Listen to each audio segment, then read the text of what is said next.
ਸਤਿ ਸ਼੍ਰੀ ਅਕਾਲ। ਤੁਸੀਂ ਜੁੜੇ ਹੋਏ ਹੋ ਪੰਜਾਬੀ USA ਦੇ ਨਾਲ ਤੇ ਮੈਂ ਹਾਂ ਪ੍ਰਵੀਨ ਸ਼ਰਮਾ ਲੈ ਕੇ ਹਾਜ਼ਰ ਹਾਂ ਪ੍ਰੋਗਰਾਮ ਖਬਰ ਤੇ ਨਜ਼ਰ। ਖਬਰ ਤੇ ਨਜ਼ਰ ਪ੍ਰੋਗਰਾਮ ਦੇ ਵਿੱਚ ਕੀ ਅਹਿਮ ਤੇ ਕੀ ਖਾਸ ਖਬਰਾਂ ਨੂੰ ਲੈ ਕੇ ਚਰਚਾ ਕਰਨ ਦੇ ਲਈ ਜੁੜ ਚੁੱਕੇ ਨੇ ਪੰਜਾਬ ਤੋਂ ਸੀਨੀਅਰ ਪੱਤਰਕਾਰ, ਉੱਘੇ ਲੇਖਕ ਅਤੇ ਸਰਗਰਮ ਸਮਾਜਿਕ ਕਾਰਕੁਨ ਦੀਪਕ ਸ਼ਰਮਾ ਚਨਾਰਥਲ ਜੀ। ਸ਼ਰਮਾ ਸਤਿ ਸ਼੍ਰੀ ਅਕਾਲ, ਸਵਾਗਤ ਹੈ ਜੀ। ਸਤਿ ਸ਼੍ਰੀ ਅਕਾਲ ਪ੍ਰਵੀਨ ਜੀ, ਸਾਰੇ ਦਰਸ਼ਕਾਂ ਨੂੰ, ਸਰੋਤਿਆਂ ਨੂੰ ਪਿਆਰ ਭਰੀ ਸਤਿ ਸ਼੍ਰੀ ਅਕਾਲ। ਸਤਿ ਸ਼੍ਰੀ ਅਕਾਲ ਜੀ। ਪ੍ਰੋਗਰਾਮ ਦੇ ਵਿੱਚ ਅੱਗੇ ਵਧਣ ਤੋਂ ਪਹਿਲਾਂ ਧੰਨਵਾਦ ਕਰਦੇ ਚਲੇ ਸਪਾਂਸਰ ਦਾ ਜਿਹੜੇ ਜ਼ਰੀਆ ਬਣਦੇ ਨੇ ਇਹਨਾਂ ਪ੍ਰੋਗਰਾਮਾਂ ਨੂੰ ਤੁਹਾਡੇ ਤੱਕ ਪਹੁੰਚਾਉਣ ਦੇ ਲਈ। ਖਾਲਸਾ ਇੰਸ਼ੋਰੈਂਸ ਏਜੰਸੀ ਵਾਲੇ, ਜਿਨ੍ਹਾਂ ਤੋਂ ਤੁਸੀਂ ਹਰ ਤਰੀਕੇ ਦੀ ਇੰਸ਼ੋਰੈਂਸ ਲੈ ਸਕਦੇ ਹੋ। ਇੰਸ਼ੋਰੈਂਸ ਬਾਰੇ ਪਤਾ ਕਰਨ ਦੇ ਲਈ ਇਹਨਾਂ ਦਾ ਨੰਬਰ ਹੈ 468-272-2500। ਇਹ 1992 ਤੋਂ ਲਗਾਤਾਰ ਇੰਸ਼ੋਰੈਂਸ ਬਿਜ਼ਨਸ ਦੇ ਵਿੱਚ ਸ਼ਾਨਦਾਰ ਸੇਵਾਵਾਂ ਦੇ ਰਹੇ ਨੇ ਤੇ ਅਮਰੀਕਾ ਭਰ ਦੇ ਵਿੱਚ ਇੰਸ਼ੋਰੈਂਸ ਕਰਦੇ ਨੇ। ਓਬਾਮਾ ਕੇਅਰ, ਮੈਡੀਕੇਅਰ ਜਾਂ ਫਿਰ ਕਵਰਡ ਕੈਲੀਫੋਰਨੀਆ ਬਾਬਤ ਪਾਲਿਸੀ ਕਰਵਾਉਣ ਦੇ ਲਈ, ਸਲਾਹ ਲੈਣ ਦੇ ਲਈ ਅੱਜ ਹੀ ਕਾਲ ਕਰੋ 468-272-2500 ਤੇ ਟਰਕੀਅਨ ਇਮੀਗ੍ਰੇਸ਼ਨ ਲਾ ਫਰਮ ਵਾਲੇ। ਜੇ ਟਰਕੀਅਨ ਟੋਨੀ ਟਰਕੀਅਨ ਦੇ ਨਾਲ ਤੁਸੀਂ US ਇਮੀਗ੍ਰੇਸ਼ਨ ਬਾਬਤ ਕੋਈ ਵੀ ਸਲਾਹ ਕਰਨੀ ਹੈ, ਕੋਈ ਵੀ ਸਵਾਲ ਪੁੱਛਣਾ ਤੇ ਇਹਨਾਂ ਦਾ ਨੰਬਰ ਹੈ 4159090503। ਗੁਰਦੀਪ ਸਿੰਘ ਬਿਰਦੀ ਕਲੋਵਿਸ, ਮਨਦੀਪ ਸਿੰਘ ਸੈਨ ਹੋਜੇ, ਓਮਕਾਰ ਸਿੰਘ ਫਰੈਜ਼ਨੋ, ਗੁਰਨਾਮ ਸਿੰਘ ਐਂਟੀਲੋਪ, ਜਰਨੈਲ ਸਿੰਘ ਸਿਆਟਲ, ਮਨਦੀਪ ਢਿੱਲੋਂ ਯੂਨੀਵਰਸਿਟੀ ਤੇ ਲਾਲੀ ਸਿੰਘ ਗਰੇਵਾਲ ਫਰੀਮੌਂਟ ਤੋਂ। ਇਹਨਾਂ ਸਾਰੇ ਹੀ ਸਪਾਂਸਰਸ ਦਾ ਬਹੁਤ ਬਹੁਤ ਧੰਨਵਾਦ। ਤੇ ਜੇਕਰ ਤੁਸੀਂ ਵੀ ਪੰਜਾਬੀ USA ਦੇ ਇਹਨਾਂ ਪ੍ਰੋਗਰਾਮਾਂ ਨੂੰ ਸਪਾਂਸਰ ਕਰਨਾ ਚਾਹੁੰਦੇ ਹੋ ਤਾਂ ਸਟੂਡੀਓ ਦਾ ਨੰਬਰ ਹੈ 468-272-5200। ਅੱਜ ਦਾ ਇਹ ਖਬਰ ਤੇ ਨਜ਼ਰ ਪ੍ਰੋਗਰਾਮ ਸਾਲ 2026 ਦੀ 25 ਜੂਨ ਦਾ ਪ੍ਰੋਗਰਾਮ ਹੈ ਤੇ ਦਿਨ ਅੱਜ ਵੀਰਵਾਰ ਹੈ। ਖਬਰਾਂ ਦੀ ਸ਼ੁਰੂਆਤ ਕਰੀਏ ਸ਼ਰਮਾ ਜੀ ਪੰਜਾਬ ਦੇ ਇਸ ਵੇਲੇ ਸਭ ਤੋਂ ਵੱਡੇ ਮੁੱਦੇ ਤੋਂ, ਕਿਉਂਕਿ ਇਹ ਮੁੱਦਾ ਤਾਂ ਕਰਕੇ ਵੱਡਾ ਹੈ ਕਿ ਪੰਜਾਬ ਦੀ ਸਭ ਤੋਂ ਵੱਡੀ ਧਾਰਮਿਕ ਸੰਸਥਾ ਸ੍ਰੀ ਅਕਾਲ ਤਖਤ ਸਾਹਿਬ ਦੇ ਨਾਲ ਜੁੜਿਆ ਹੋਇਆ ਤੇ ਇਹਦੇ ਨਾਲ ਪੰਜਾਬ ਦੀ ਸਰਵਉੱਚ ਜਿਹੜੀ ਸਭ ਤੋਂ ਵੱਡੀ ਸੰਵਿਧਾਨਕ ਕੁਰਸੀ ਹੈ ਮੁੱਖ ਮੰਤਰੀ ਦੀ, ਇਹਦੇ ਨਾਲ ਜੁੜਿਆ ਹੋਇਆ। ਇਸ ਟਾਈਮ ਦੀ ਖਬਰ ਇਹ ਗੱਲ ਕਹਿ ਰਹੀ ਹੈ ਸ਼ਰਮਾ ਜੀ ਕਿ ਅਕਾਲ ਤਖਤ ਸਾਹਿਬ ਤੇ ਪੇਸ਼ ਹੋਣ ਦੇ ਲਈ ਮੁੱਖ ਮੰਤਰੀ ਮਾਨ ਤਿਆਰ ਹੋ ਚੁੱਕਿਆ ਜੀ। ਪਾਇਓ ਜ਼ਰਾ ਚਾਨਣਾ ਤਫਸੀਲ ਦੇ ਵਿੱਚ। ਬਿਲਕੁਲ ਜੀ, ਇਹ ਸਵਾਲ ਤੁਹਾਡਾ ਕਈਆਂ ਨੂੰ ਹੈਰਾਨ ਪਰੇਸ਼ਾਨ ਕਰ ਸਕਦਾ ਇਹ ਕਿਵੇਂ। ਕਿਉਂਕਿ ਕੱਲ ਮੁੱਖ ਮੰਤਰੀ ਭਗਵੰਤ ਮਾਨ ਜਿਸ ਤਰ੍ਹਾਂ ਸਟੈਂਡ ਲੈ ਰਹੇ ਸੀ ਕਿ ਬਈ ਇਹ ਵੀਡੀਓ ਤਾਂ ਮਖੌਟੇ ਪਾ ਕੇ ਬਣਾਈ ਗਈ ਹੈ,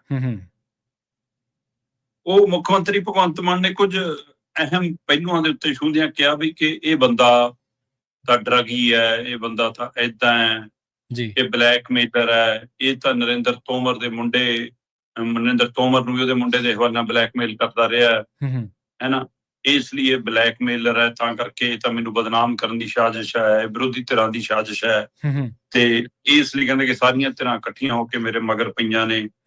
ਇਹ ਫਰਕ ਵੀਡੀਓ ਬਣਾਉਣ ਲਈ ਮਾਸਕ ਦੀ ਵਰਤੋਂ ਕਰਦਾ, ਦੇਖੋ ਡਿਲੀਵਰ ਹੋਇਆ, ਉਹਨੂੰ ਵੀਡੀਓ ਚਲਾ ਕੇ ਦਿਖਾਈ ਕਿ ਦੇਖੋ ਹੱਥ 'ਚ ਮੇਰੀ ਸ਼ਕਲ ਵਰਗਾ ਮਾਸਕ ਹੈ ਜੀ, ਇਹੀ ਮਾਸਕ ਪਾ ਕੇ ਉਹ ਵੀਡੀਓ ਬਣਾਈ ਗਈ ਆ। ਹੋਟਲ ਤਾਂ ਨਵਾਂ ਹੈ ਜੀ, ਇਹ 2018 ਵੀਡੀਓ ਹੈ ਜੀ, ਮੈਂ ਤਾਂ 15-16 ਤੋਂ ਬਾਅਦ ਗਿਆ ਹੀ ਨਹੀਂ ਜੀ।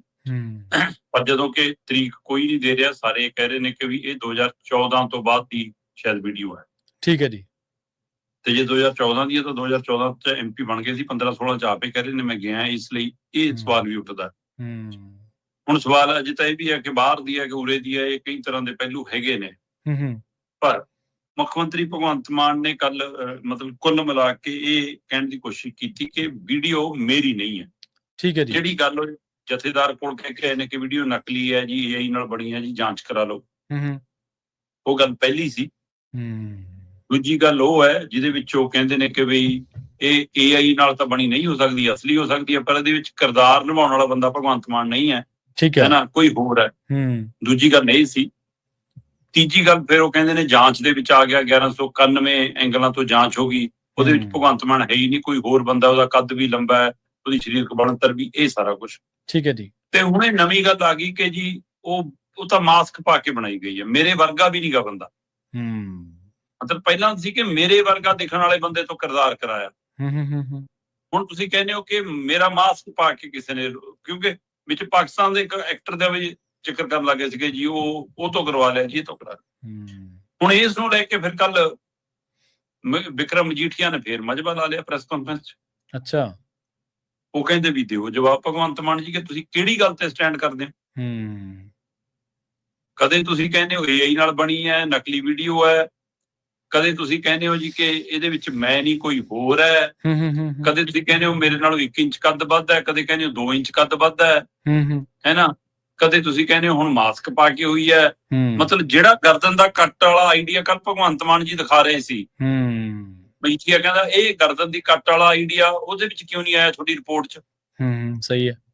1191 ਐਂਗਲਾਂ ਤੋਂ ਦੇਖਣ ਤੋਂ ਬਾਅਦ ਵੀ ਉਹਨਾਂ ਨੂੰ ਕਿਉਂ ਨਹੀਂ ਰਿਪੋਰਟ 'ਚ ਆਇਆ ਕਿ ਵੀ ਇਹ ਮਾਸਕ ਪਾਇਆ ਹੋਇਆ? ਇਹ ਤੁਹਾਨੂੰ ਇਹ ਕਿੱਥੋਂ ਪਤਾ ਲੱਗਿਆ?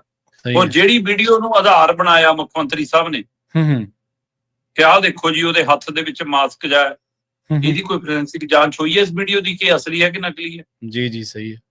ਇਹ AI ਨਾਲ ਬਣੀ ਹੈ ਕਿ ਅਸਲੀ ਬਣ ਕੇ ਆਈ ਹੈ? ਇਹਦੇ ਵਿੱਚ ਛੇੜਖਾਨੀ ਨਹੀਂ ਹੈ, ਇਹਦੀ ਗਾਰੰਟੀ ਕੀ ਹੈ ਕਿ ਇੰਨਾ ਕੇ ਪੀਸ ਹੈ ਜਿੰਨਾ ਕੁ ਦਿਖਾਇਆ ਜਾ ਰਿਹਾ? ਫਿਰ ਬਿਲਕੁਲ ਬਿਲਕੁਲ ਇਸ ਆਧਾਰ ਦੇ ਉੱਤੇ ਮੁੱਖ ਮੰਤਰੀ ਨੂੰ ਘੇਰਿਆ ਜਾ ਰਿਹਾ। ਪਰ ਕੱਲ ਜਿੰਨਿਆਂ ਨੇ ਮੁੱਖ ਮੰਤਰੀ ਸਾਹਿਬ ਦੀ ਪ੍ਰੈਸ ਕਾਨਫਰੰਸ ਸੁਣੀ, ਉਹਨਾਂ ਨੇ ਸਾਰਿਆਂ ਨੇ ਇਹ ਪਹਿਲਾਂ ਸੁਣਿਆ ਹੋਣਾ ਜਦੋਂ ਬਾਰ-ਬਾਰ ਕਹਿੰਦੇ ਨੇ ਕਿ ਮੇਰੀ ਕਿਰਦਾਰਕੁਸ਼ੀ ਕਰਨ ਦੀ ਕੋਸ਼ਿਸ਼ ਹੈ, ਮੈਨੂੰ ਬਦਨਾਮ ਕਰਨ ਦੀ ਕੋਸ਼ਿਸ਼ ਹੈ, ਆਪਣੇ ਕੰਮ ਗਣਾ ਰਹੇ ਸੀ, ਇੰਨਾ ਕੁਛ ਉਹਦੇ ਵਿੱਚੋਂ ਮਾਸਕ ਦਾ, ਮਖੌਟੇ ਦਾ ਜ਼ਿਕਰ ਕਰ ਰਹੇ ਸੀ। ਅੱਜ ਕੱਲ ਬਣ ਜਾਂਦੇ ਨੇ ਜੀ ਉਹ ਪਾ ਕੇ ਹੋ ਜਾਂਦੀ ਹੈ। ਸਹੀ ਹੈ। ਪਰ ਉਸੇ 'ਚ ਉਹਨਾਂ ਨੇ ਕਿਹਾ ਕਿ ਜੇ ਮੈਨੂੰ ਅਕਾਲ ਤਖਤ ਸਾਹਿਬ ਤੇ ਸੱਦਿਆ ਜਾਊਗਾ ਮੈਂ ਆਉਣ ਲਈ ਤਿਆਰ ਹੈ। ਹੁਣ ਇਹਦੇ ਅਰਥ ਕੀ ਨੇ? ਕੀ ਕੱਢੀਏ? ਸਹੀ ਆ। ਮੁੱਖ ਮੰਤਰੀ ਭਗਵੰਤ ਮਾਨ ਇੱਕ ਗੱਲ ਤਾਂ ਜਾਣ ਚੁੱਕੇ ਨੇ ਜੀ ਕਿ ਉਹ ਦਲਦਲ 'ਚ ਧਸੇ ਹੋਏ ਨੇ। ਜਿੰਨੇ ਹੱਥ ਪੈਰ ਮਾਰਨਗੇ ਉਹਨੇ ਥੱਲੇ ਨੂੰ ਗਰਕਣਗੇ। ਸਹੀ ਹੈ। ਬਿਲਕੁਲ ਬਿਲਕੁਲ। ਤੇ ਇਸ ਲਈ ਉਹਨਾਂ ਕੋਲ ਇੱਕੋ ਇੱਕ ਤਰੀਕਾ ਹੈ ਕਿ ਉਹ ਨਾਨਕ ਨਾਮ ਲੈਵਾ ਜਿਹੜੀ ਸੰਗਤ ਦੀ ਗੱਲ ਕਰਦੇ ਨੇ ਨਾ, ਉਸੇ ਨਾਮ ਦੀ ਰੱਸੀ ਫੜ ਕੇ ਬਾਹਰ ਨਿਕਲ ਸਕਦੇ ਆ। ਸਹੀ ਹੈ। ਹੁਣ ਸਹਾਰਾ ਉਸੇ ਨਾਨਕ ਦਾ ਹੀ ਹੈ। ਹੁਣ ਇਸ ਲਈ ਸ਼ਾਇਦ ਇਹ ਸਮਝ ਆ ਗਈ ਆ, ਪਰ ਉਹ ਸਵੇਰੇ ਸ਼ਾਮ ਦੇ ਫਰਕ ਨਾਲ ਫਿਰ ਭੁੱਲ ਜਾਂਦੀ ਹੋਵੇ ਤਾਂ ਮੈਨੂੰ ਨਹੀਂ ਪਤਾ। ਅਹਿਸਾਸ ਹੋ ਚੁੱਕਿਆ। ਇਹ ਮਾਮਲਾ ਇੱਥੋਂ ਤੱਕ ਆਉਣਾ ਹੀ ਨਹੀਂ ਸੀ ਜੇ ਤੁਸੀਂ ਪਹਿਲੇ ਦਿਨੇ ਕਹਿ ਦਿੰਦੇ ਕਿ ਵੀਡੀਓ ਮੇਰੀ ਹੈ ਜਾਂ ਨਹੀਂ ਹੈ। ਮੈਂ ਇਸ ਦੀ ਜ਼ਿਕਰ ਨਹੀਂ ਕਰਦਾ ਜੀ, ਮੈਂ ਅਕਾਲ ਤਖਤ ਸਾਹਿਬ ਤੇ ਜਾ ਕੇ ਕਹਿ ਦੇਣਾ ਜੇ ਗੁਨਾਹ ਹੋਇਆ ਕੋਈ ਮਾਫ ਕਰ। ਇਹ ਗੱਲ ਉੱਥੇ ਖਤਮ ਹੋ ਜਾਣੀ ਸੀ। ਇੱਥੇ ਤੱਕ ਆਉਣੀ ਸੀ। ਸਹੀ ਹੈ। ਹੁਣ ਜਿਸ ਸਥਿਤੀ 'ਚ ਆ ਗਈ ਆ, ਹੁਣ ਇੱਕ ਗੱਲ ਤਾਂ ਫੈਸਲਾ ਹੋ ਗਿਆ ਜੀ ਕਿ ਜੀ 29 ਜੂਨ ਨੂੰ ਆਮ ਆਦਮੀ ਪਾਰਟੀ ਨਾਲ ਸੰਬੰਧਿਤ ਮੰਤਰੀ ਤੇ MLA ਵੀ ਅਕਾਲ ਤਖਤ ਸਾਹਿਬ ਤੇ ਜਾਣਗੇ। ਦੇਖੋ ਵਿਰੋਧੀ ਧਿਰਾਂ ਦਾ ਫੈਸਲਾ ਕੀਤਾ ਹੋਇਆ ਲਗਭਗ ਕਿ ਜਾਣਾ ਹੀ ਜਾਣਾ। ਜੀ ਜੀ ਠੀਕ ਹੈ। ਉਹ ਰਾਜਨੀਤਿਕ ਤੌਰ ਤੇ ਵੀ ਹਿਸਾਬ ਕਿਤਾਬ ਲਾਉਂਦੇ ਨੇ ਤੇ ਇਹਨਾਂ ਨਾਲ ਸੱਚੇ ਸਿੱਖ ਦਿਖਾਉਣ ਦੀ ਵੀ ਕੋਸ਼ਿਸ਼ ਕਰਨਗੇ। ਹੁਣ ਜੀ ਜੀ ਜੀ ਉਹ ਤਾਂ ਜਾਣਗੇ। ਇੱਥੇ ਮਸਲਾ ਫਸਿਆ ਹੋਇਆ ਸੀ। ਕੁਝ ਜਿਹੜੇ ਸੁਹਿਰਦ ਸਿੱਖੀ ਨੂੰ ਪਰਨਾਏ ਹੋਏ ਲੀਡਰ ਨੇ, ਹਾਂਜੀ, ਉਹਨਾਂ ਨੇ ਬੇਸ਼ੱਕ ਅਜੇ ਬਾਹਰ ਬਿਆਨ ਤਾਂ ਨਹੀਂ ਦਿੱਤਾ ਸੀ, ਪਰ ਆਪਣੇ ਆਕਾਵਾਂ ਨੂੰ, ਆਪਣੇ ਲੀਡਰਾਂ ਨੂੰ, ਇੱਥੋਂ ਤੱਕ ਕਿ ਕੁਲਤਾਰ ਸਿੰਘ ਸੰਧਵਾ ਨੂੰ ਕਹਿਤਾ ਸੀਗਾ ਕਿ ਵੀ ਤੁਸੀਂ ਮਨਜ਼ਾਰੀ ਲੈ ਸਕਦੇ ਹੋ ਤਾਂ ਲੈ ਲਿਓ, ਨਹੀਂ ਅਸੀਂ ਤਾਂ ਜਾਣਾ। ਇਹੋ ਜਿਹੇ 8-10 ਲੀਡਰ ਤਾਂ ਸਾਹਮਣੇ ਮਤਲਬ ਪਤਾ ਹੈ ਸਾਨੂੰ, ਜਿਨ੍ਹਾਂ ਨੇ ਤੈਅ ਕਰ ਲਿਆ ਸੀ ਕਿ ਜਾਣਾ। ਠੀਕ ਹੈ ਜੀ। ਤੇ ਦੂਜੇ ਵੀ ਬਾਰ-ਬਾਰ ਮਤਲਬ ਕਿ ਸਿਸੋਦੀਆ, ਕੇਜਰੀਵਾਲ, ਵਿਭਵ ਕੁਮਾਰ, ਸਪੀਕਰ ਕੁਲਤਾਰ ਸੰਧਵਾ, ਭਗਵੰਤ ਮਾਨ ਦੇ ਨੇੜਲੇ, ਉਹਨਾਂ ਤੱਕ ਪਹੁੰਚ ਅਪਰੋਚ ਕਰਕੇ ਕਹੀ ਜਾਂਦੇ ਸੀ ਕਿ ਜੀ ਹਾਂ ਕਰੋ ਜੀ, ਸਾਨੂੰ ਜਾਣਾ ਪੈਣਾ ਜੀ, ਔਖਾ ਹੈ ਜੀ, ਦੱਸੋ ਜੀ ਕੀ ਕਰੀਏ। ਠੀਕ ਹੈ। ਸੋ ਸੰਗਲ ਤੜਾਉਂਦੇ ਸੀਗੇ। ਤੇ ਹੁਣ ਆਖਰ ਕੇਜਰੀਵਾਲ ਜੀ ਨੇ ਕੱਲ ਇੱਕ ਟਵੀਟ ਵੀ ਕਰਤਾ। ਉਹ ਟਵੀਟ ਉਹੀ ਹੈ ਜੋ ਭਗਵੰਤ ਮਾਨ ਨੇ ਕਿਹਾ ਕਿ ਮਖੌਟੇ ਪਾ ਕੇ ਬਣਾਈ ਗਈ ਵੀਡੀਓ ਹੈ। ਔਰ ਉਹਦੇ ਵਿੱਚ ਉਹ ਇਹ ਵੀ ਕਹਿੰਦੇ ਨੇ ਵੀ ਕਿ ਇਹ ਈਡੀ ਪਾਰਟੀ, ਚਿੱਟਾ ਪਾਰਟੀ, ਲੜਾਈ ਝਗੜਾ ਪਾਰਟੀ, ਇਹਨਾਂ ਨੇ ਮਿਲ ਕੇ ਸਾਜ਼ਿਸ਼ ਰਚੀ ਹੈ। ਉਹ ਹੁਣ ਲੜਾਈ ਝਗੜਾ ਪਾਰਟੀ ਕਾਂਗਰਸ, ਚਿੱਟਾ ਪਾਰਟੀ ਮਤਲਬ ਅਕਾਲੀ ਦਲ, ਈਡੀ ਪਾਰਟੀ ਮਤਲਬ BJP, ਇਹਨਾਂ ਤਿੰਨਾਂ ਨੂੰ ਕਹਿੰਦੇ ਜੀ ਸਾਡੇ ਕੰਮਾਂ ਤੋਂ ਡਰੇ ਹੋਏ ਨੇ। ਇਸ ਲਈ ਹੁਣ ਇਹ ਸਾਰੀ ਪ੍ਰਕਿਰਿਆ ਦੇ ਵਿੱਚ ਅੰਦਰ ਖਾਤੇ ਮਨਜ਼ੂਰੀ ਦੇ ਦਿੱਤੀ ਗਈ ਹੈ ਕਿ ਸਿੱਖ MLA ਜਾਏ ਆਉਣ ਅਕਾਲ ਤਖਤ ਸਾਹਿਬ ਤੇ। ਠੀਕ ਹੈ ਜੀ। ਕੀ ਇਸ ਨੂੰ ਇਸ ਤਰੀਕੇ ਕਰਨ ਨਾਲ ਦੇਖੀਏ ਕਿ ਹੁਣ ਸਰਕਾਰ ਇਹ ਮਾਮਲਾ ਸਮੇਟਣਾ ਚਾਹੁੰਦੀ ਹੈ, ਉਸ ਪੜਾਅ ਵਜੋਂ ਦੇਖੀਏ। ਉਸੇ ਦਿਨੇ ਮੁੱਖ ਮੰਤਰੀ ਭਗਵੰਤ ਮਾਨ ਪ੍ਰੈਸ ਕਾਨਫਰੰਸ ਇੱਕ ਗੱਲ ਕਹਿੰਦੇ ਨੇ ਕਿ ਜੇ ਸ਼੍ਰੀ ਅਕਾਲ ਤਖਤ ਸਾਹਿਬ ਤੋਂ ਮੈਨੂੰ ਸੱਦਿਆ ਜਾਊਗਾ ਮੈਂ ਜਾਊਂਗਾ। ਬਈ ਜੇ ਦੁਬਾਰਾ ਵੀ ਸੱਦਿਆ ਜਾਊਗਾ ਤਾਂ ਵੀ ਜਥੇਦਾਰ ਉਹੀ ਹੋਊਗਾ ਜਿਹਦੇ ਬਾਰੇ ਤੁਸੀਂ ਹੁਣ ਗੱਲਾਂ ਕਰ ਰਹੇ ਹੋ। ਬਿਲਕੁਲ। ਜਥਾ ਤਾਂ ਉਹੀ ਹੈ ਨਾ। ਜਾਂ ਤਾਂ ਉਸ ਸਟੈਂਡ ਦੇ ਉੱਤੇ ਜਨਵਰੀ 'ਚ ਰਹਿੰਦੇ ਜਿੱਦਣ ਗਏ ਸੀ ਕਿ ਵੀ ਇਹ ਜਥੇਦਾਰ ਮਾਨਤਾ ਪ੍ਰਾਪਤ ਨਹੀਂ ਹੈਗਾ, ਇਹ ਸੁਖਬੀਰ ਉਹਨਾਂ ਨੇ ਆਪਣੀ ਮਰਜ਼ੀ ਨਾਲ ਲਾਇਆ, ਸਰਨੇ ਦੀ ਸੁਣਦਾ ਹੈ, ਇਹ ਜਾਣ ਕੇ ਕਰਦਾ, ਮੈਂ ਨਹੀਂ ਜਾਂਦਾ, ਮੈਂ ਸੰਗਤ ਦੀ ਕਚਹਿਰੀ 'ਚ ਬੈਠਾ ਜੀ। ਸਹੀ ਹੈ। ਕਰ ਲੈਂਦੇ ਕੋਈ ਫੈਸਲਾ। ਉਦਣ ਗਏ, ਉਦਣ ਝੋਲੇ ਵੀ ਲੈ ਕੇ ਗਏ, ਹੈ ਨਾ। ਤੇ ਹੁਣ ਉਹ ਵੀਡੀਓ ਵੀ ਤੁਹਾਡੀਆਂ ਆ ਰਹੀਆਂ ਉੱਥੋਂ ਦੀਆਂ, ਜਦੋਂ ਕਿ ਉਹ ਵੀ ਵਾਜਬ ਨਹੀਂ ਸੀਗੀਆਂ ਉਹ ਵੀਡੀਓ ਜਾਰੀ ਕਰਨੀਆਂ ਜਥੇਦਾਰ ਸਾਹਿਬ ਵੱਲੋਂ ਵੀ। ਸੋ ਹੁਣ ਦੁਬਾਰਾ ਇਹ ਗੱਲ ਕਹਿਣਾ, ਜਦੋਂ ਕਿ ਉਹ ਕਹਿੰਦੇ ਵੀ ਅਸੀਂ ਤਾਂ ਇਹਨੂੰ MLA 'ਚ ਵੀ ਨਹੀਂ ਬੁਲਾਇਆ। ਸਹੀ ਹੈ। ਕਿਉਂਕਿ ਇਹਨੂੰ ਤਾਂ ਅਸੀਂ ਗੁਰੂ ਦੋਖੀ ਖਾਲਸਾ ਪੰਥ ਵਿਰੋਧੀ ਕਰਾਰ ਦੇ ਚੁੱਕੇ ਹਾਂ। ਸਹੀ ਹੈ। ਇਹਦਾ ਤਾਂ ਮਾਮਲਾ ਹੀ ਵੱਖਰਾ ਹੋ ਗਿਆ। ਤੇ ਵੈਸੇ ਪੱਤਰ ਸਿੱਖਿਆ ਸਿੱਧਾ ਅਕਾਲ ਤਖਤ ਸਾਹਿਬ ਤੇ ਪੇਸ਼ ਨਹੀਂ ਹੋ ਸਕਦਾ, ਉੱਥੇ ਤਲਬ ਨਹੀਂ ਕੀਤਾ ਜਾ ਸਕਦਾ। ਸੋ ਇਸ ਲਈ ਇਹ ਸਥਿਤੀ ਦੇ ਵਿੱਚ ਮੁੱਖ ਮੰਤਰੀ ਭਗਵੰਤ ਮਾਨ ਨੇ ਇਹ ਸੰਕੇਤ ਦਿੱਤਾ ਕਿ ਮੈਨੂੰ ਇੱਕ ਵਾਰ ਦੁਬਾਰਾ ਬੁਲਾ ਲਓ ਜੀ, ਮੈਂ ਗੁਨਾਹ ਕਬੂਲਣ ਲਈ ਤਿਆਰ ਹਾਂ, ਜਾਂ ਮੈਂ ਵੈਸੇ ਮਾਫੀ ਮੰਗਣ ਲਈ ਤਿਆਰ ਹਾਂ, ਜਾਂ ਮਾਮਲਾ ਨਿਬੇੜਨਾ ਚਾਹੁੰਦਾ ਮੈਂ। ਇਹ ਹੁਣ ਇਹਨਾਂ ਦੀ ਮਨ ਦੀ ਇਹ ਜਾਣਦੇ ਨੇ, ਸਵੇਰੇ ਕੁਝ ਹੋਰ ਸ਼ਾਮ ਨੂੰ ਕੁਝ ਹੋਰ, ਕਈ ਵਾਰ ਇਹ ਵੀ ਹੋ ਜਾਂਦਾ ਸਵੇਰੇ ਸ਼ਾਮ ਦਾ ਫਰਕ ਵੀ ਪੈ ਜਾਂਦਾ। ਸੋ ਹੁਣ ਇਹ ਦੇਖਣ ਵਾਲੀ ਗੱਲ ਹੈ ਕਿ ਇਸ ਕਦਰ ਉਲਝੇ ਨੇ ਕਿ ਉਸ ਉਲਝਣ ਚੋਂ ਨਿਕਲਣ ਦੇ ਲਈ ਕਿ ਇਹਨਾਂ ਨੂੰ ਇਹ ਰਾਹ ਸਮਝ ਆ ਗਿਆ ਜਾਂ ਹਜੇ ਤਾਣੀ ਹੋਰ ਉਲਝੂਗੀ, ਇਹ ਦੇਖਣ ਵਾਲੀ ਗੱਲ ਹੈ। ਪਰ ਸਥਿਤੀ ਬਹੁਤ ਗੰਭੀਰ ਹੈ। ਸਾਰੇ ਮਸਲੇ ਪੰਜਾਬ ਦੇ ਦਰਕਨਾਰ ਨੇ, ਸਾਰੀ ਸਿਆਸਤ ਇਸ ਮੁੱਦੇ ਤੇ ਫੋਕਸ ਹੋ ਗਈ ਹੈ। ਇਹ ਵੀ ਪਹਿਲੂ ਦੇਖਣਯੋਗ ਹੈ। ਸਹੀ ਹੈ, ਬਿਲਕੁਲ ਜੀ। ਤੇ ਅਗਲੀ ਗੱਲ ਕਰੀਏ ਸ਼ਰਮਾ ਜੀ, ਆਪਾਂ ਪੰਜਾਬ ਪੁਲਿਸ ਦੇ 2 ਅਧਿਕਾਰੀਆਂ ਦੇ ਬਾਰੇ, ਜਿਨ੍ਹਾਂ ਦੇ ਬਾਰੇ ਆਪਾਂ ਰਿਪੋਰਟ ਦੇ ਹਵਾਲੇ ਦੇ ਨਾਲ ਗੱਲ ਕੀਤੀ ਸੀ ਵੀ ਉਹਨਾਂ ਨੂੰ ਭੇਜਿਆ ਗਿਆ। ਕੱਲ ਵੀ ਤੁਸੀਂ ਇੱਕ ਬੜੀ ਐਕਸਕਲੂਸਿਵ ਖਬਰ ਕੀਤੀ ਸੀ ਸਾਂਝੀ ਕਿ 3 ਕਰੋੜ ਜਾਰੀ ਹੋਇਆ, ਪਰ 10 ਲੱਖ ਦਾ ਜਿਹੜਾ ਭੁਗਤਾਨ ਆ ਉਹਦਾ ਮਾਮਲਾ ਜਿਹੜਾ ਚੱਲੀ ਜਾਂਦਾ। ਹੁਣ ਹਰਿਆਣੇ ਵੱਲੋਂ ਖਬਰ ਇਹ ਆ ਰਹੀ ਹੈ ਕਿ ਹਰਿਆਣੇ ਨੇ ਪੰਜਾਬ ਪੁਲਿਸ ਦੇ 2 ਅਧਿਕਾਰੀਆਂ ਨੂੰ ਗ੍ਰਿਫਤਾਰ ਕਰਨ ਦੀ ਜਿਹੜੀ ਆ ਉਹ ਤਿਆਰੀ ਕਰ ਲਈ ਹੈ। ਇੱਕ ਪਾਸੇ ਇਹ ਨੇ ਜਿਹੜੇ ਬੱਗਾ ਲੈਣ ਗਏ ਸੀ ਤੇ ਉੱਥੋਂ ਬੇਇੱਜ਼ਤੀ ਕਰਾ ਕੇ ਮੁੜਿਆ, ਇੱਕ ਪਾਸੇ ਹਰਿਆਣਾ ਜਿਹੜਾ ਪੂਰੇ ਪੱਕੀ ਪੈਰੀ ਇਸ ਕੇਸ ਨੂੰ ਹੱਥ ਪਾਉਣ ਦੀ ਤਿਆਰੀ ਕਰ ਰਿਹਾ ਜੀ। ਦੇਖੋ ਪ੍ਰਵੀਨ ਜੀ, ਇਹਦੇ ਵਿੱਚ ਤਾਂ ਕੋਈ ਦੋ ਰਾਏ ਨਹੀਂ ਕਿ ਹਰਿਆਣੇ 'ਚ FIR ਹੋ ਗਈ। ਇਹ 'ਚ ਕੋਈ ਦੋ ਰਾਏ ਨਹੀਂ ਕਿ ਉਹਨਾਂ ਨੇ 2 ਬੰਦੇ ਚੱਕ ਲਏ ਤੇ ਉਹਨਾਂ ਨੇ ਜਿਹੜਾ ਜਸਪ੍ਰੀਤ ਜੱਸੀ ਹੈ, ਸ਼ਿਕਾਇਤ ਕਰਤਾ ਹੈ, ਜਿਹਨੂੰ ਮੁੱਖ ਮੰਤਰੀ ਭਗਵੰਤ ਮਾਨ ਕਹਿੰਦੇ ਨੇ ਕਿ ਉਹਨੂੰ ਡਰਾ ਕੇ ਬਿਆਨ ਦਵਾ ਕੇ FIR ਮੇਰੇ ਖਿਲਾਫ ਕਰਾਈ ਹੈ, ਠੀਕ ਹੈ ਜੀ, ਜਾਂ ਸਾਡੇ ਅਧਿਕਾਰੀਆਂ ਖਿਲਾਫ ਕਰਾਈ ਹੈ, ਹੈਨਾ। ਤੇ ਦੂਸਰੇ ਪਾਸੇ ਉਹ ਕਹਿੰਦਾ ਕਿ ਵੀ ਮੈਂ ਜਦੋਂ ਮੈਨੂੰ ਪਤਾ ਲੱਗਿਆ ਮਾਮਲਾ ਅਕਾਲ ਤਖਤ ਸਾਹਿਬ ਦਾ, ਤਾਂ ਮੈਂ ਸਾਹਮਣੇ ਆਇਆ ਕਿ ਝੂਠੀ ਮੇਰੇ ਤੋਂ ਇੱਕ ਰਿਪੋਰਟ ਤਿਆਰ ਕਰਾਈ ਹੈ। ਇੱਥੇ ਤੱਕ ਤਾਂ ਸੀਗਾ ਮਾਮਲਾ। ਫਿਰ 10 ਲੱਖ ਵਾਲਾ ਮਾਮਲਾ ਆਇਆ ਤਾਂ ਜਸਪ੍ਰੀਤ ਦੇ ਹਵਾਲੇ ਨਾਲ ਬਾਹਰ ਉਹ ਡਿਟੇਲਸ ਲਿਆ ਦਿੱਤੀ ਗਈ ਕਿ ਆਹ ਚੱਕੋ ਜੀ, ਇੱਕ ਖਾਤੇ 'ਚ 7.5 ਲੱਖ ਪਾਇਆ, ਦੂਏ 'ਚ 2.5 ਲੱਖ ਪਾਇਆ ਜੀ, ਆਹ 10 ਲੱਖ ਦਾ ਹਿਸਾਬ ਵੀ ਆ। ਫਿਰ ਉਹ ਵੀਡੀਓ ਫੁਟੇਜ ਹੈ ਜਿਹਦੇ ਵਿੱਚ ਉਹ ਸਵਪਨ ਸ਼ਰਮਾ ਜਿਹੜਾ ਪੁਲਿਸ ਕਮਿਸ਼ਨਰ ਹੈ ਲੁਧਿਆਣੇ ਦਾ, ਉਹ ਤੇ ਇਸੇ ਤਰ੍ਹਾਂ SP ਕ੍ਰਾਈਮ ਹੈ ਜਿਹੜਾ ਇਹਨਾਂ ਦਾ ਜਸ਼ਨਦੀਪ ਸਿੰਘ ਗਿੱਲ, ਉਹਨਾਂ ਦੀ ਵੀਡੀਓ ਫੁਟੇਜ ਵੀ ਸਾਹਮਣੇ ਆ ਗਈ ਆ ਜੀ। ਹੁਣ ਇਹ ਸਾਰੀ ਪ੍ਰਕਿਰਿਆ ਤੋਂ ਬਾਅਦ BJP ਦੇ ਉੱਤੇ ਸਭ ਦੀ ਨਜ਼ਰ ਹੈ, ਕਿਉਂਕਿ ਪੰਜਾਬ ਦੀ ਪੁਲਿਸ ਅੱਜ ਦੀ ਤਰੀਕ 'ਚ ਜੇ ਕੋਈ ਐਕਸ਼ਨ ਲੈਂਦੀ ਹੈ, ਕੋਈ ਕਾਰਵਾਈ ਕਰਦੀ ਹੈ, ਤਾਂ ਪੁਲਿਸ ਦੇ ਅਧਿਕਾਰ ਖੇਤਰ ਦੇ ਹਵਾਲੇ ਨਾਲ ਨਹੀਂ ਕਰਦੀ, ਉਹ ਆਪਣੇ ਸਰਕਾਰੀ ਆਕਾਮ ਦੇ ਹੁਕਮਾਂ ਦੇ ਹਵਾਲੇ ਨਾਲ ਕਰਦੀ ਹੈ ਜੀ।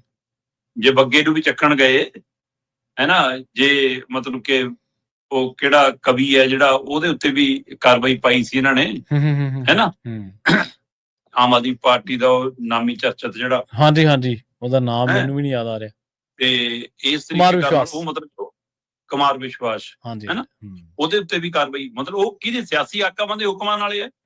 ਸਹੀ। ਹੁਣ ਇੱਥੇ ਜੇ ਹਰਿਆਣਾ ਨੇ FIR ਕਰਕੇ ਪੰਜਾਬ ਪੁਲਿਸ ਦੇ ਅਧਿਕਾਰੀਆਂ ਨੂੰ ਚੱਕਣਾ ਹੈ, ਪੁੱਛਣਾ ਹੈ, ਤਲਬ ਕਰਨਾ ਹੈ, ਤਾਂ ਉਹ ਵੀ ਫੈਸਲਾ ਹਰਿਆਣਾ ਦੀ ਪੁਲਿਸ ਨੇ ਨਹੀਂ ਕਰਨਾ।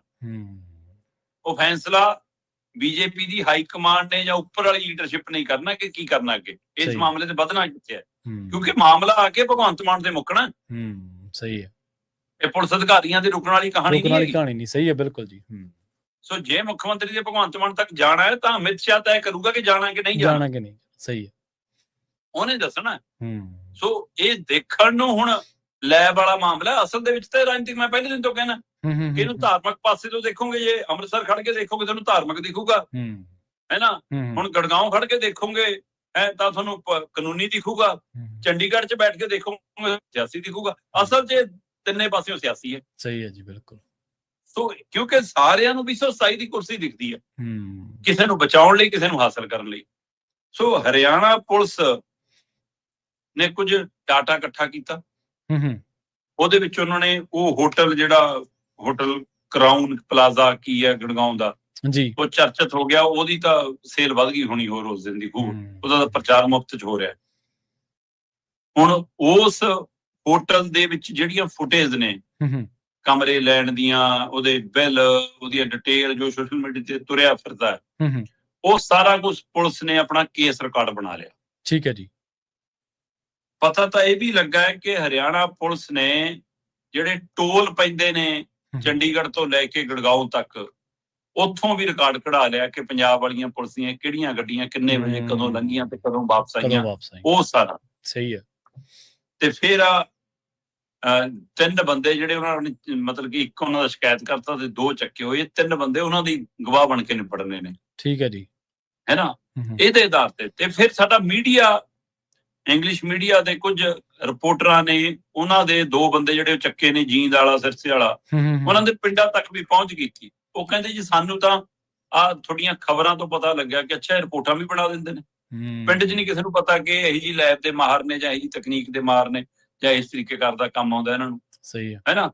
ਉਹ ਕਹਿੰਦੇ ਸਾਈਬਰ ਕ੍ਰਾਈਮ ਦਾ ਇੱਕ ਦਾ ਕਿਸੇ ਦਾ ਕੋਈ ਕਨੈਕਸ਼ਨ ਹੈਗਾ ਉਹਦੇ ਨਾਲ, ਜਿਹੜੀ ਜਵਾਕਾਂ ਦੇ ਸਾਈਬਰ ਕ੍ਰਾਈਮ ਪੱਧਰ ਦੀਆਂ ਘਟਨਾਵਾਂ ਹੁੰਦੀਆਂ ਨੇ, ਕੋਈ ਜਾਂ ਵੀਡੀਓ ਗੇਮ ਗੂਮ ਜਾਂ ਜੋ ਕੁਛ ਹੈ ਜਾਂ ਕੁਛ, ਹੈ ਨਾ। ਇਸ ਤਰ੍ਹਾਂ ਦੀ ਤਾਂ ਉਹਨਾਂ ਕੋਲ ਕੋਈ ਨਾ ਸਿੱਖਿਆ, ਨਾ ਮਹਾਰਤ ਹੈ, ਨਾ ਲੈਬ ਹੈ।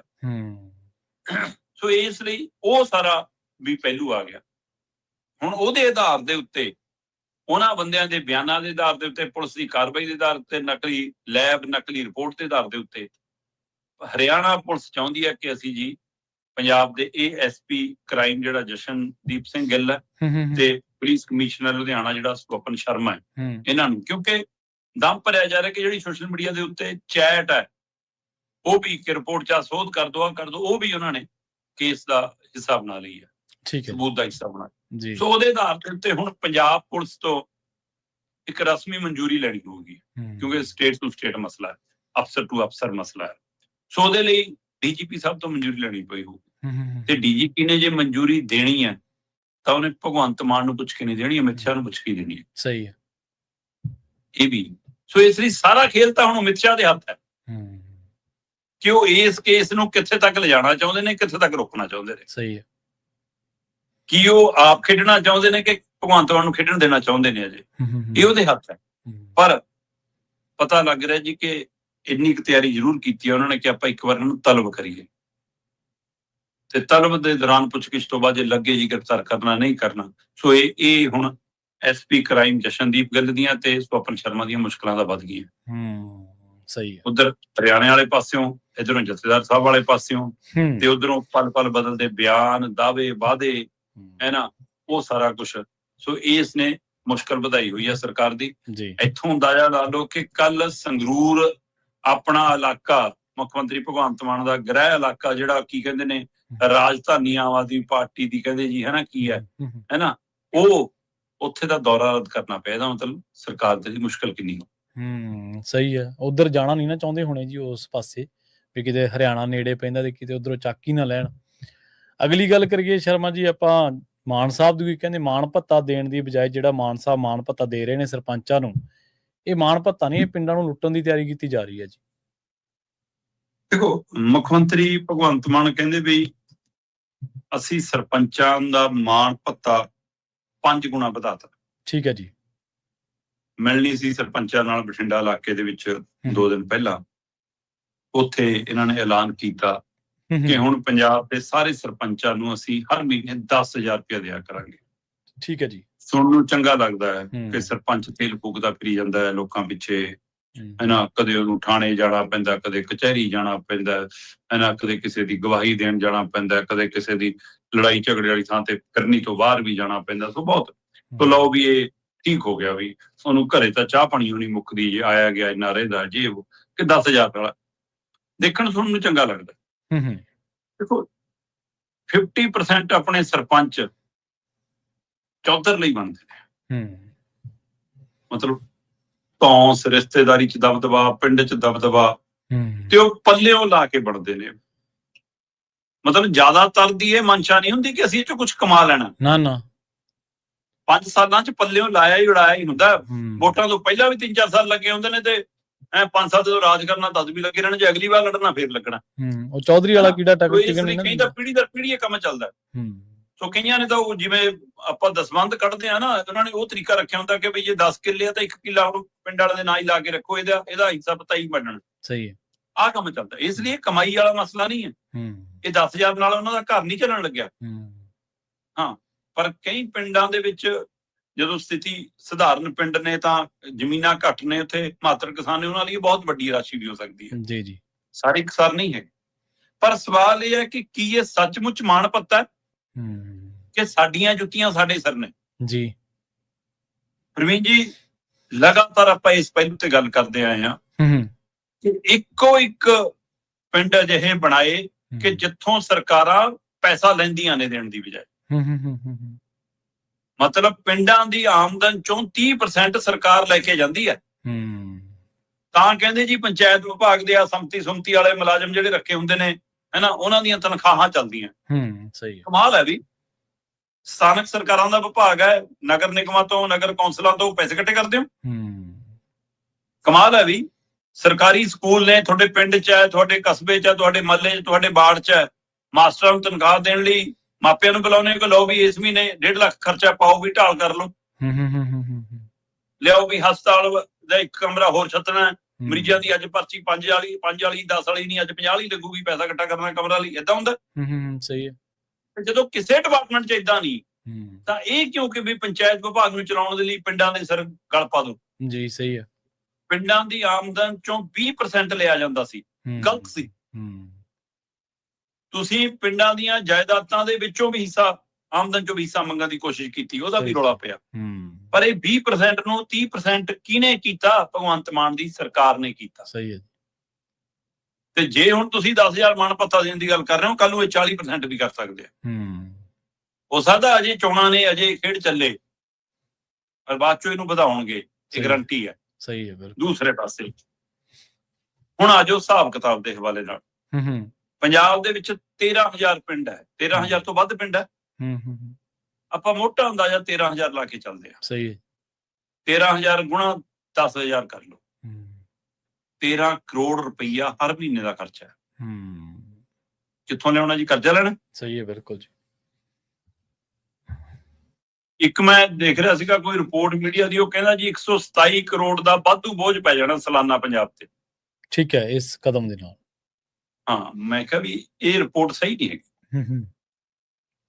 ਮੈਂ ਹਿਸਾਬ ਜਦੋਂ ਅੰਦਰ ਪੜਿਆ ਤਾਂ ਉਹਦੇ ਵਿੱਚ ਸੀਗਾ ਕਿ 5 ਗੁਣਾ ਵਧਾਤੀ ਆ ਕਿਸਾਨਾਂ ਦਾ, ਆਪਣਾ ਸਰਪੰਚਾਂ ਦਾ ਮਾਣ ਭੱਤਾ 2000 ਨੂੰ 10,000 ਕਰਤਾ।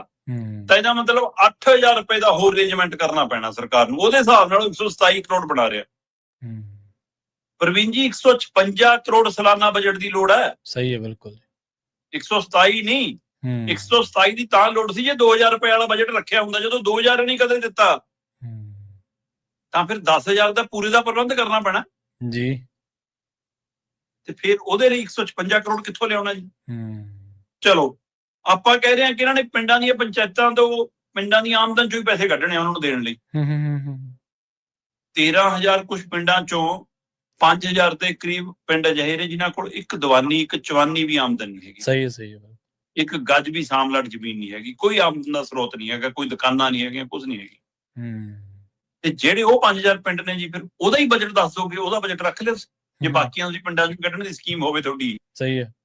5,000 ਪਿੰਡਾਂ ਦਾ ਹੀ ਦੱਸ ਦਿਓ ਜੀ ਕਿ ਬਜਟ ਹੈਗਾ ਪਹਿਲਾਂ ਐਲਾਨਣ ਤੋਂ ਪਹਿਲਾਂ। ਕਿੱਥੇ ਹੈ ਤਸਵੀਰ? ਸਿਰਫ ਚੋਣਾਂ ਮੂਹਰੇ ਦਿਖਦੀਆਂ। ਸਰੋਤਿਆਂ ਨੂੰ ਚੇਤੇ ਹੋਣਾ, ਦਰਸ਼ਕਾਂ ਨੂੰ ਯਾਦ ਹੋਣਾ, ਆਪਾਂ ਕਿੰਨੀ ਵਾਰ ਗੱਲ ਕੀਤੀ ਡੇਰਾ ਸਿਰਸਾ ਮੁਖੀ ਗੁਰਮੀਤ ਸਿੰਘ ਰਾਮ ਰਹੀਮ ਨੂੰ, ਕਿ ਜਦੋਂ ਪੈਰੋਲ ਮਿਲਦੀ ਹੈ, ਜਦੋਂ ਮੂਹਰੇ ਕੋਈ ਨਾ ਕੋਈ ਚੋਣਾਂ ਹੁੰਦੀਆਂ, ਜ਼ਿਆਦਾਤਰ ਉਹਦੀ ਪੈਰੋਲ ਚੋਣਾਂ ਦੇ ਨੇੜੇ ਆ ਕੇ ਹੁੰਦੀ ਰਹੀ ਹੈ। ਇਹ ਸਰਪੰਚਾਂ ਦਾ ਮਾਣ ਵੀ ਚੋਣ ਭੱਤਾ ਤਾਂ ਨਹੀਂ ਕਿਤੇ। ਸਹੀ ਹੈ, ਬਿਲਕੁਲ। ਕੈਪਟਨ ਅਮਰਿੰਦਰ ਸਿੰਘ ਨੇ 2006 ਦੇ ਵਿੱਚ 600 ਰੁਪਈਆ ਸਰਪੰਚਾਂ ਦਾ ਮਾਣ ਭੱਤਾ ਐਲਾਨਿਆ। 2006 ਚ, ਕਿਉਂਕਿ 2007 ਚ ਵਿਧਾਨ ਸਭਾ ਚੋਣਾਂ ਸੀ। ਪ੍ਰਕਾਸ਼ ਸਿੰਘ ਬਾਦਲ ਨੇ 2011 ਦੇ ਵਿੱਚ ਇਹ 600 ਰੁਪਏ ਮਾਣ ਭੱਤੇ ਨੂੰ ਦੁੱਗਣਾ ਕਰਕੇ 1,200 ਰੁਪਈਆ ਕਰਤਾ। ਸਹੀ ਹੈ ਜੀ। 2011 ਦੇ ਵਿੱਚ, ਕਿਉਂਕਿ 2012 ਦੇ ਵਿੱਚ ਪੰਜਾਬ ਵਿਧਾਨ ਸਭਾ ਚੋਣਾਂ ਸੀ। ਆਮ ਆਦਮੀ ਪਾਰਟੀ ਦੀ ਸਰਕਾਰ ਭਗਵੰਤ ਮਾਨ ਨੇ 2023 ਦੇ ਵਿੱਚ ਇਹ 1,200 ਨੂੰ ਵਧਾ ਕੇ 2,000 ਦਾ ਐਲਾਨ ਕਰਤਾ, ਕਿਉਂਕਿ 2024 ਦੇ ਵਿੱਚ ਲੋਕ ਸਭਾ ਚੋਣਾਂ ਸੀ। ਸਹੀ ਹੈ। ਭਗਵੰਤ ਮਾਨ ਨੇ ਹੀ ਹੁਣ ਜੂਨ 2026 ਦੇ ਵਿੱਚ 2,000 ਵਾਲੇ ਮਾਣ ਭੱਤੇ ਨੂੰ ਵਧਾ ਕੇ ਸਰਪੰਚਾਂ ਲਈ 10,000 ਕਰਤਾ, ਕਿਉਂਕਿ 2027 ਦੇ ਵਿੱਚ ਵਿਧਾਨ ਸਭਾ ਚੋਣਾਂ ਨੇ। ਸਹੀ ਹੈ। ਨਾ ਵਿਚਾਰਿਆਂ ਨੂੰ 1,200 ਲੱਭਿਆ, ਨਾ 2,000 ਲੱਭਿਆ, ਤੇ ਨਾ 10,000 ਹੀ ਲੱਭਣ। ਇਹ ਸਾਰਾ ਖੇਲ ਹੈ। ਇਹ ਪਿੰਡਾਂ ਨੂੰ ਲੁੱਟਣ ਦੀ ਤਿਆਰੀ ਹੈ, ਪਿੰਡਾਂ ਦੀ ਆਮਦਨ ਦੇ ਉੱਤੇ ਡਾਕਾ ਮਾਰਨ ਦੀ ਤਿਆਰੀ ਜੀ। ਬਿਲਕੁਲ ਸਹੀ ਕਿਹਾ ਤੁਸੀਂ। ਤੇ ਸ਼ਰਮਾ ਜੀ, ਅਗਲੀ ਖਬਰ ਦੇ ਵੱਲ ਵਧੀਆ ਗੱਲ ਕਰੀਏ। ਰਾਮ ਮੰਦਿਰ ਚੜਾਵਾ ਜਿਹੜਾ ਚੋਰੀ ਹੋਇਆ, ਉਸ ਮਾਮਲੇ ਦੇ ਵਿੱਚ FIR ਤਾਂ ਹੋਈ ਹੈ, ਪਰ ਕਈ ਸਵਾਲ ਹਲੇ ਵੀ ਬਾਕੀ ਨੇ ਜੀ, ਅਣਸੁਲਝੇ ਨੇ।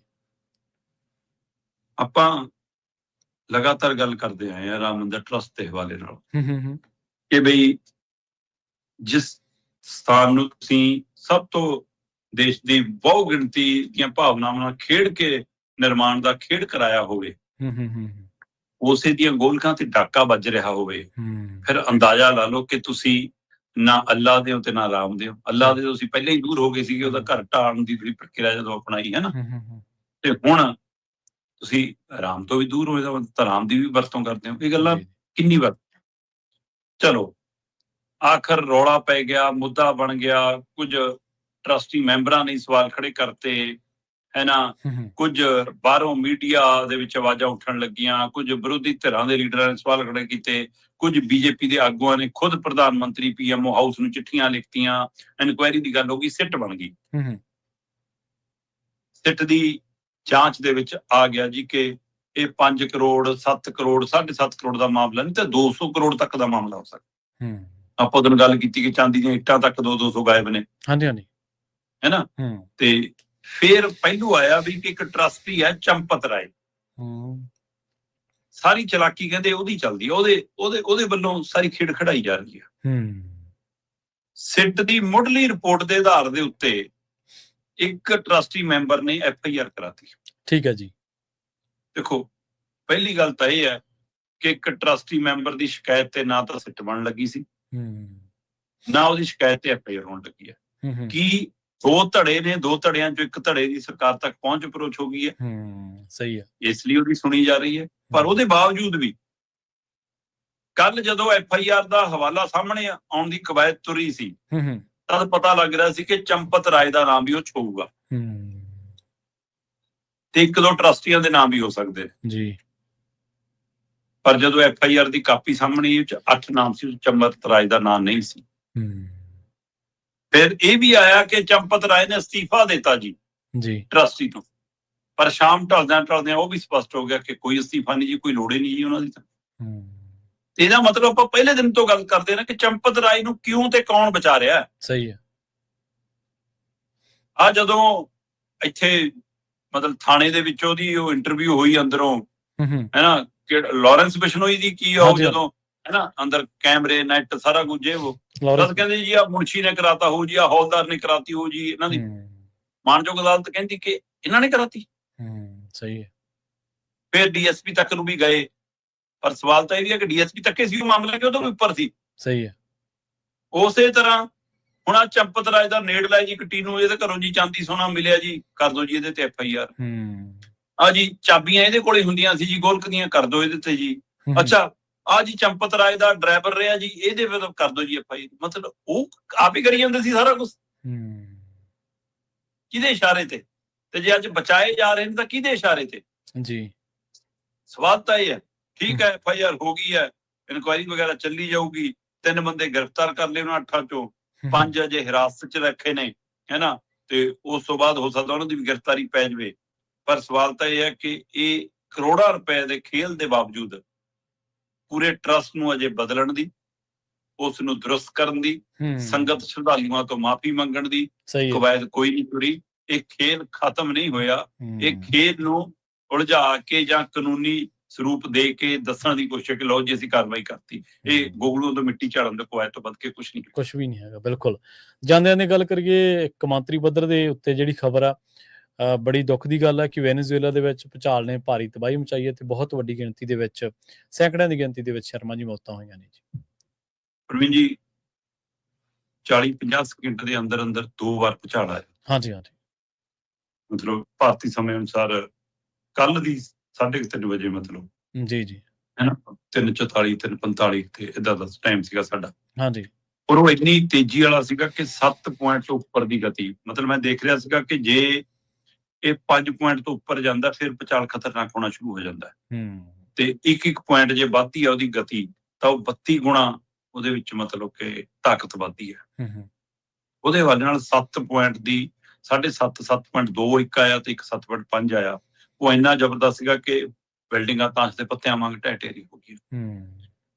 ਛੁੱਟੀ ਸੀ ਉਸ ਦਿਨ, ਲੋਕ ਜ਼ਿਆਦਾਤਰ ਘਰਾਂ 'ਚ ਸੀ ਆਪਣੇ ਜੀ, ਤੇ ਉੱਥੋਂ ਦੀ ਸ਼ਾਮ ਦਾ ਟਾਈਮ ਸੀ, ਜਿਹਦੇ ਕਾਰਨ ਨੁਕਸਾਨ ਜ਼ਿਆਦਾ ਮਤਲਬ ਮਾਲੀ ਨੁਕਸਾਨ ਤਾਂ ਹੋਇਆ, ਜਾਨੀ ਨੁਕਸਾਨ ਵੀ ਜ਼ਿਆਦਾ ਹੋਇਆ। ਸਹੀ। ਤੇ ਜਿਹਦੇ ਵਿੱਚੋਂ ਬੇਸ਼ੱਕ ਅਜੇ ਮੌਤਾਂ ਦੀ ਗਿਣਤੀ 200 ਦੇ ਗੇੜ ਤੱਕ ਦੀ ਪੁਸ਼ਟੀ ਹੋ ਰਹੀ ਆ, ਹੈਨਾ, ਤੇ ਮਤਲਬ ਕਿ ਪਰ ਅੰਦਾਜ਼ਾ ਲਾਇਆ ਜਾ ਰਿਹਾ ਕਿ 10,000 ਤੋਂ ਪਾਰ ਵੀ ਜਾ ਸਕਦੀ ਹੈ, ਇਹ ਤੋਂ ਵੀ ਜ਼ਿਆਦਾ ਹੋ ਸਕਦਾ। ਇਹ ਖਦਸ਼ਾ ਬਣਿਆ ਹੋਇਆ ਕਿਉਂਕਿ ਸਿਸਟਮ ਸਾਰਾ ਤਹਿਸ ਨਹਿਸ ਹੋ ਗਿਆ, ਇਸ ਲਈ ਇਲਾਜ ਵੀ ਨਹੀਂ ਮਿਲ ਪਾ ਰਹੇ ਤੇ ਜਿਹੜੇ ਮਤਲਬ ਬਚਾਅ ਕਾਰਜ ਨੇ ਉਹ ਵੀ ਨਹੀਂ ਸਹੀ ਤਰੀਕੇ ਨਾਲ ਅਜੇ ਕੰਮ ਰਫਤਾਰ ਫੜ ਪਾ ਰਹੇ। ਬੇਸ਼ੱਕ ਕੁਝ ਗੁਆਂਢੀ ਮੁਲਕਾਂ ਨੇ ਸਹਾਇਤਾ ਦੀ ਪਹਿਲਕਦਮੀ ਕੀਤੀ ਹੈ, ਸੰਸਥਾਵਾਂ ਲੱਗੀਆਂ ਨੇ, ਪਰ ਸਮਾਂ ਲੱਗੂਗਾ। ਔਰ ਇਹ ਬਹੁਤ ਭਿਆਨਕ ਮੰਜ਼ਰ ਹੈ।